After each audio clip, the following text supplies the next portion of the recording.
Welcome to Thalir. This is a place called Bud.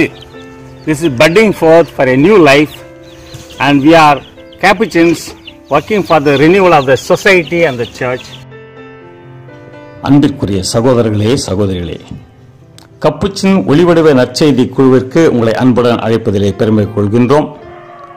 இன்று நமக்கு இறை ஆசிரியரையும் மறைவுரையும் வழங்க இருப்பவர் கப்புச்சின் சபை சகோதரர் அகஸ்டின் ஆவார்.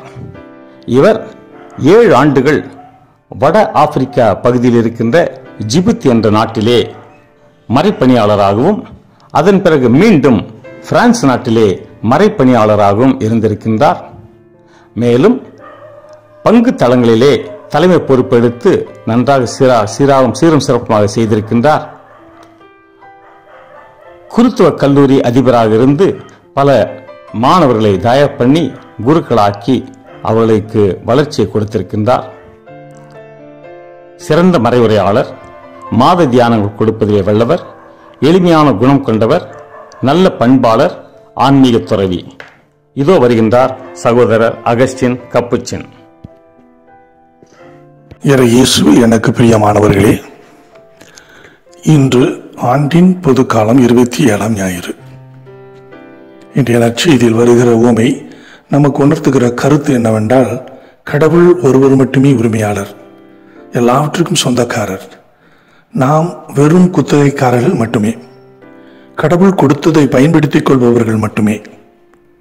ஆனால் நற்செய்தி வரும் உவமையில் குத்தகைக்கு எடுத்தவன் தனது பேராசையால் உரிமையாளரை போல நடந்து கொண்டதால் தனக்கு கொடுக்கப்பட்டதையும் இழந்து போகிறான். ஒரு முறை மகாத்மா காந்தி இப்படி சொன்னார்: மனிதனின் எல்லா தேவைகளையும் நிறைவேற்றுவதற்கு போதுமான மிகுதியானவைகளை இந்த உலகம் பெற்றிருக்கிறது. ஆனால் மனிதனின் பேராசைக்கு அது போதுமானதாக இல்லை என்கிறார். மனிதர் மீது, பொருட்கள் மீது, உலக படைப்பின் மீது நாம் கொண்டிருக்கிற நுகர்வு கலாச்சார அணுகுமுறை ஒருவித அடிமைத்தனை அணுகுமுறையானது இறை படைப்பின் மாண்பை மதிப்பிழக்க செய்கிறது. இன்று தாய் திருச்சபை புனித அசிசி பிரான்சிஸை நினைவு கூர்ந்து விழா கொண்டாடுகிறது. இவர்தான் இயற்கைக்கு, சுற்றுச்சூழலுக்கு பாதுகாவலர். மனித குலத்துக்கு இறைவன் இலவசமாக கொடுத்த கொடை இந்த படைப்பு முழுவதும் என்பதை மிக ஆழமாக உணர்ந்தவர். இந்த கடவுளின் கொடையை எந்த அளவுக்கு நன்றி உணர்வோடு சிந்தித்து தியானித்தார் என்றால், அந்த படைப்புகளில் இறைவனின் பிரசன்னத்தையே கண்டவர். அந்த அளவிற்கு அவருக்கு கடவுளின் படைப்பின் மீது பக்தியும் பற்றும் மரியாதையும் இருந்தது. நன்றி உணர்வோடு இறைவன் கொடுத்த அந்த படைப்பை மேலும் மேலும் படைத்து பாதுகாத்து பிறரோடு பகிர்ந்து வாழ நமக்கு பொறுப்பும் கடமையும் உண்டு என்பதை உணர்த்தியவர். இதற்காகத்தான் கடவுள் தனது படைப்பை, இந்த இயற்கையை நமக்காக நம்மிடமே ஒப்படைத்திருக்கிறார் என்பதை நமக்கு கற்றுக் கொடுத்தவர். அன்புக்குரியவர்களே, கடவுள் இருக்க வேண்டிய இருக்கையில் நாம் நம்மையே அமரச் செய்ய முயல்கின்ற நேரங்களும் நமது வாழ்வில் உண்டு. படைப்புகளுக்கெல்லாம் நான் தான் அதிபதி, உயர்ந்தவன், இந்த உலகம் என்னுடையது, எனக்குத்தான் சொந்தம் என்பது போல நமது செயல்பாடுகள் அமைகின்ற காலங்களும் உண்டு. ஆனால் நாம் ஒன்றை மறந்து விடுகிறோம். எதையெல்லாம் நம்முடையது என்று நினைக்கிறோமோ, சொல்லுகிறோமோ, அது எல்லாமே நமக்கு கடவுளிடமிருந்து கொடுக்கப்பட்டவை. அவற்றை பயன்படுத்திக் கொள்ள மட்டுமே நமக்கு உரிமை உண்டு. இந்த உலகில் நாம் வெறும் குத்தகைக்காரர்கள் மட்டுமே. எதுவும் நமக்கு சொந்தமில்லை, எதுவும் நம்முடையதும் அல்ல. எல்லாமே கடவுளுடையது, அவருக்கு சொந்தமானது. நீ அவற்றை பயன்படுத்திக் கொள்ளும் ஒரு பயனாளி, ஒரு குத்தகைக்காரன் மட்டுமே. இந்த உலகில் மனிதர்களாகிய நமக்கு கொடுக்கப்பட்டிருக்கிற எல்லாமே ஒரு கொடை. நமக்கு ஒரு பெரிய திராட்சை தோட்டம் கொடுக்கப்பட்டிருக்கிறது, நம்மிடம் ஒப்படைக்கப்பட்டிருக்கிறது.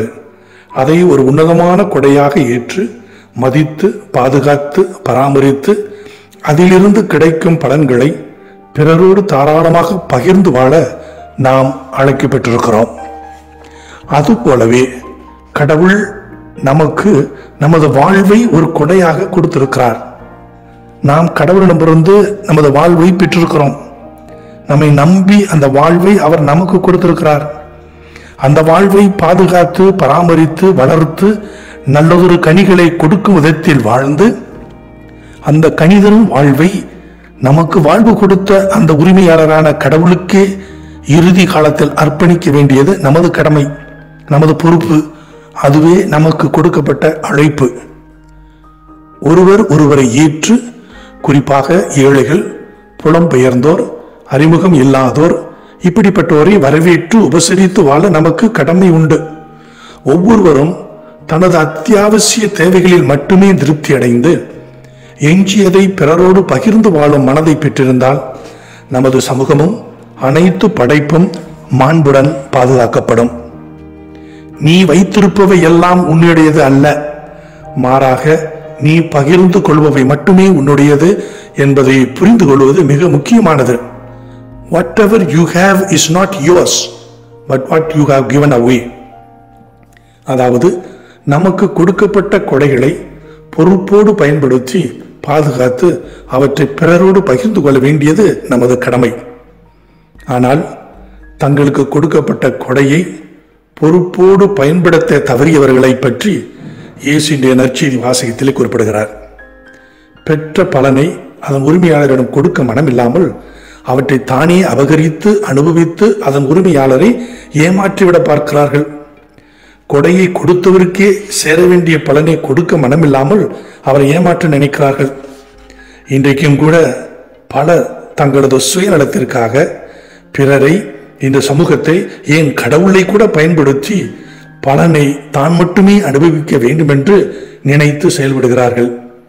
அன்புக்குரியவர்களே, கடவுளோடு நாம் கொண்டிருக்கிற தொடர்பில், மனிதரோடு நாம் வைத்திருக்கிற தொடர்பில் மிகப்பெரிய பொறுப்பும் கடமையும் நமக்கு உள்ளது என்பதை நாம் உணர வேண்டும்.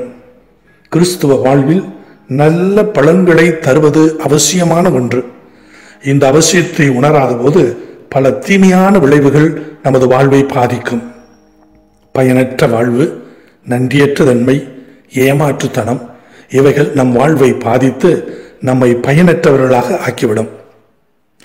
இன்றைய முதல் வாசகத்தில் கடவுள் தான் தேர்ந்தெடுத்த மக்களை எவ்வாறு பாதுகாக்கிறார், அவர்களிடமிருந்து அவர் எதை எதிர்பார்க்கிறார் என்பதை இறைவாக்கினர் ஏசாயா விளக்குகிறார். அன்பின் கடவுள், மன்னிப்பின் கடவுள் தான் தேர்ந்தெடுத்த மக்கள் மீது அளவில்லாத ஆசீர்வாதங்களை பொழிந்தும் கூட அவர்கள் பலன் தர தவறி போனார்கள். கடவுளின் திராட்சை தோட்டத்தில் மோசமான குத்தகைக்காரர்களாக ஆக்கி போனார்கள். எனவேதான் கடவுள் மிக வேதனையோடு பிடிச்சு வருகிறார். நல்ல திராட்சை பழங்களை என் தோட்டம் தரும் என எதிர்பார்த்தேன், ஆனால் உவர்ப்பான கனிகளை தந்தது எப்படி? என்ன குறை வைத்தேன் என்கிறார். இரண்டாம் வாசகத்தில் பவுலடியார் பிலிப்பியர் மீது தான் கொண்டுள்ள உயர்ந்த எதிர்பார்ப்புகள் பற்றி கூறுகிறார். கிறிஸ்தவர்கள் தங்கள் வாழ்வில் ஜெபம், நன்றி அறிதல், நேர்மையான செயல்பாடு, தூய்மை, அருள் வாழ்வு இவற்றின் மூலம் பலன் தருபவர்களாக மாற வேண்டியதன் அவசியத்தை அவர்களுக்கு எடுத்துரைக்கிறார். இன்றைய நற்செய்தியில் வரும் ஓமையின் வழியாக கடவுளின் தன்மை எப்படிப்பட்டது, எவ்வாறெல்லாம் அவர் நமக்கு துணை புரிகிறார் என்பதை நமக்கு உணர்த்துகிறது.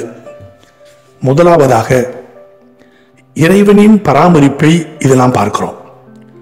நிலக்கிழார் ஒருவர் ஒரு திராட்சை தோட்டம் போட்டு சுற்றிலும் வேலி அடைத்து அதில் பிழிவு குழி வெட்டி ஒரு காவல் மாடமும் கட்டினார்.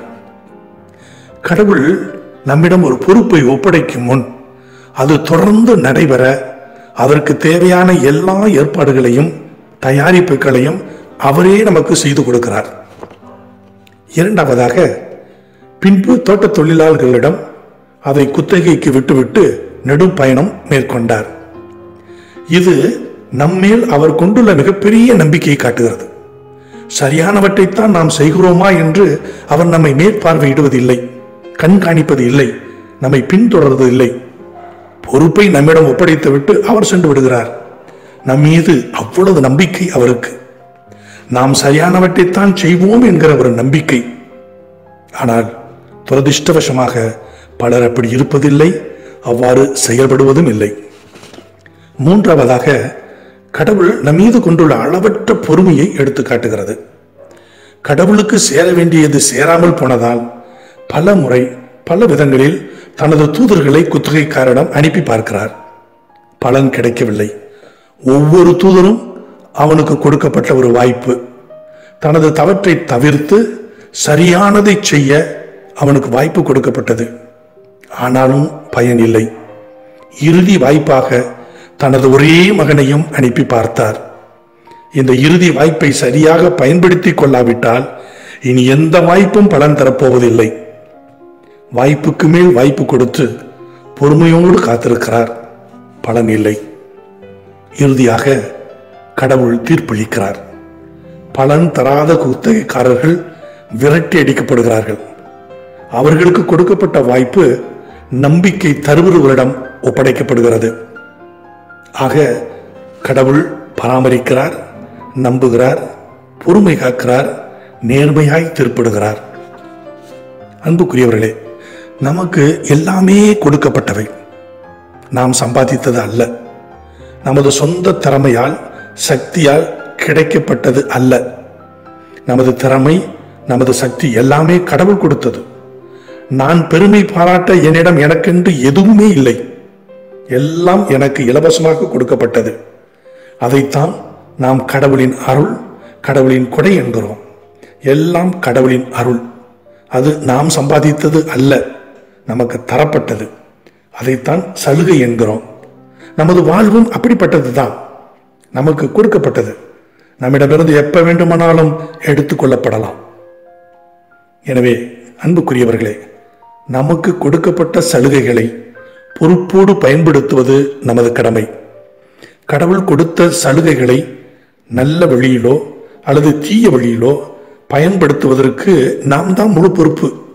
நாம் தான் கடவுளுக்கு கணக்கு கொடுக்க வேண்டும். நமக்கு தேவையான எல்லாவற்றையும் கடவுள் கொடுத்திருக்கிறார். அவற்றை நாம் சரியான விதத்தில் பயன்படுத்த வேண்டும். இருந்த போதிலும் பல நேரங்களில் நாம் அவைகளை சரியாக பயன்படுத்துவது இல்லை. இது கடவுள் நமக்கு தந்த சுதந்திரம். பூமியில் வரும் குத்தகைக்காரன் உரிமையாளர் தந்த சுதந்திரத்தை தவறுதலாக பயன்படுத்தி விட்டான். எனவேதான் அவன் அந்த தோட்டத்தை இழந்தான். எனவே அன்புக்குரியவர்களே, கடவுள் நமக்கு தந்த சலுகைகளை, கொடைகளை, ஆசீர்வாதங்களை, வாய்ப்புகளை தவறாக பயன்படுத்தாமல் அவைகளை சரியாக பயன்படுத்தி கனிதரும் மனிதர்களாக வார வரம் வேண்டி நாம் ஜெபிப்போம். சிந்தித்து செயல்பட ஒரு சில கேள்விகள். 1. எனது பேராசையிலிருந்து விடுபட்டு தேவையில் இருப்பவர்களுக்கு உதவி செய்ய எவ்வாறு முயற்சி எடுப்பேன்? 2. திருச்சபை என்னும் தோட்டத்தில் இறை வார்த்தை, அருள் அடையாளங்கள், நற்கருணை, புனிதர்களின் முன் மாதிரி வழியாக எவ்வாறு பலன் தரும் கனியாக மாற்றம் பெறுவேன்? 3. கடவுள் எனக்கு தந்த சலுகைகளை, ஆசீர்வாதங்களை பயன்படுத்தி எவ்வாறு எனது குடும்பத்தில், சமுதாயத்தில் பகிர்வு, தியாகம், அன்பு, மதிப்பு வழியாக கனிதரும் நபராக இருப்பேன்? 4. இந்த உலகம் தரும் கொடைகளாகிய சுற்றுச்சூழல், இயற்கை வளங்கள் இவற்றை எவ்வாறு பொது நலம் கருதி பயன்படுத்துவேன்?